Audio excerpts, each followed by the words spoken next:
Hello Shefun lovers, how are you? How is your family? Today we are going to be making a very important tailoring tool.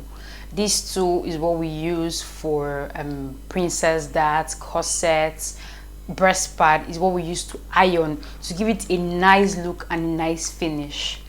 You at times when you make your princess dart, you just want the boobs to bulge out a little bit or just look firm and not rough. So this tool we are going to be making today is just going to help you to actualize that. So we are going to be making a tailor's hem today. This tailor's hem is what we tailors usually place our breast cup or princess dart on, just to give it a nice look while ironing. So today we are going to be making this tailor's hem. If you haven't eaten, if you've not had breakfast, or you've not had lunch, or you've not eaten eba, I advise you to, because you will need to do some pounding and some pushing and some heating to make this. You can see how strong this is, so you have to use a lot of energy for this. So guys, if you want to learn how to make this tailor's hem, keep watching.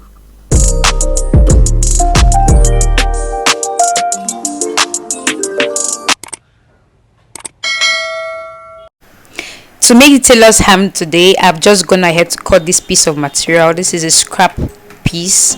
I've gone ahead to cut it at the length to be 20 inches and the width is 10 inches. Any material that you're not using is very much worthy for this.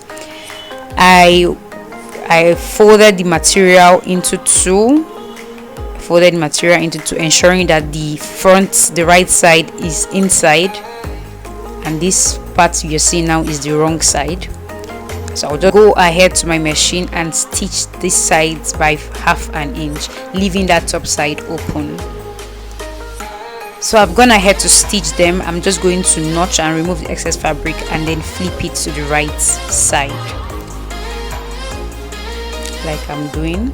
So that's how it looks now. These are scrap fabrics, pieces of materials I just kept in the past. So I'm just going to stuff this bag or this material with these scrap fabrics like this. You have to ensure that you are compressing it and there is no space. It has to be an airtight bag. So as you're putting the materials, you have to stuff them in. Any edges that has space, just ensure that you are fixing a fabric in there or a small piece, just to make sure that there's no space in the bag at all. You can see me pressing it just to ensure that it's well compressed. As you can see, there's still space there, so I'm not done yet. I will still have to get extra fabric to stuff into this bag just to ensure that it is well compressed and filled. We are not going to be filling the bag up. We just need about 80% of this bag to be filled up and compressed. So at this point I think I'm fine with it. I'm just going to, you can see the space I left there, so that's just fine for the amount of materials. Now this is the interface we are going to use, the stuff interface. You know, the interface, we have the shiny part and we have the part that is not shiny. So the shiny part is what we are going to use to stick on that bag that we've made. So I'll just go ahead and cut this interface at, let's say, 3.5 width and any length of your choice. I'm just going to cut as many pieces as possible, so it doesn't delay me or it doesn't stress me. So I'm just going to go ahead to cut, like, I think I cut about 10 pieces of interface, different lengths, just depends on the area I'm cutting and how long that part is. You can see this part is shorter, so I'll just go ahead and cut that. This is the amount of fabric of interface I need. So this is where the magic happens. I'm just trying to make sure that everything is properly stuffed. So now I'm going to fold my bag carefully and then place my interface, the shiny part would be on the material, and get my iron already heated before, and then iron it so that it sticks. We have to be careful. You have to drag it while ironing, but you also have to be careful so it doesn't tear. Though it will tear, but you can always it's a gum like material, so it always stick. So I've done that part. I will just do it I'll cross it now. You know how we use a duct tape, so just keep going like that. You have to be careful with the iron, as you can see. You have to be very careful so it doesn't burn it. So I'll just be adding to every part of this bag. It looks like a pillow now, so I'll just call it, but this ham, I'll be adding this interface to every part. I don't like the part that is bulging out. I want it to be round, so I'll just, like you saw me do, I will just press all those edges, press them in, iron them so that it doesn't protrude. It's flat.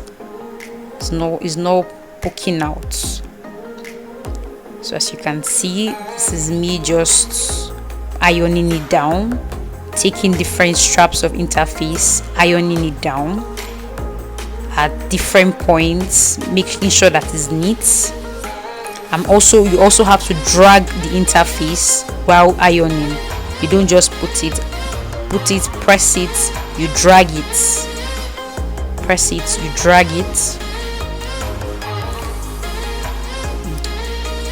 So I'll just keep dragging and ironing, ensuring that it is neat. I just added water to my iron so it doesn't burn my interface. I cannot shout. So I'm adding the interface now diagonally. This is just to ensure that all those poking edges doesn't protrude, because it's meant to be round. What we are aiming at is to get a circular hem. So I just keep adding my interface and ironing. This took a while, but you just have to be patient.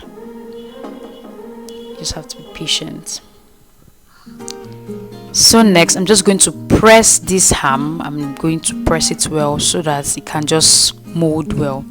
So I've gone ahead to get a thread or a wool. I'll just go ahead with the wool since it's not going to cut. I've doubled the wool and I'm just going to tie it round this ham like this. Just to make sure all the edges are going to be covered by this wool. Press it, tie it well, so that we can get it round. You can see there's an edge there that is still poking out, so I still have to add more wool and keep going round with it till you, while doing it, you just notice a point where you'll be satisfied with the roundness. If you're not satisfied, you can keep going around with the wool till you are satisfied. So I just kept going around like that.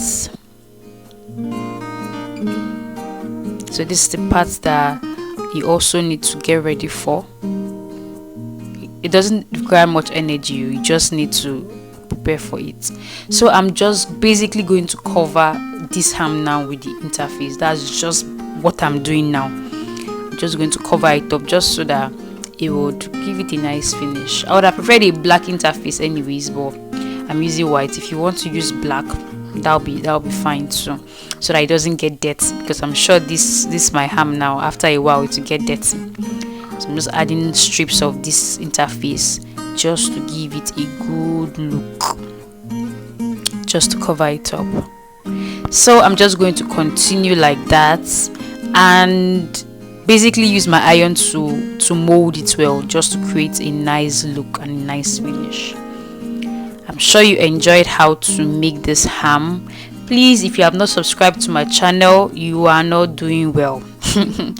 Please subscribe, like. If you have any questions, please put your questions in the comment section and I will definitely answer your questions. I'm sure you have a lot of questions. Please don't relent, ask me every question. So this is the final look of our ham. This is how it's looking. So thank you guys for watching. Bye.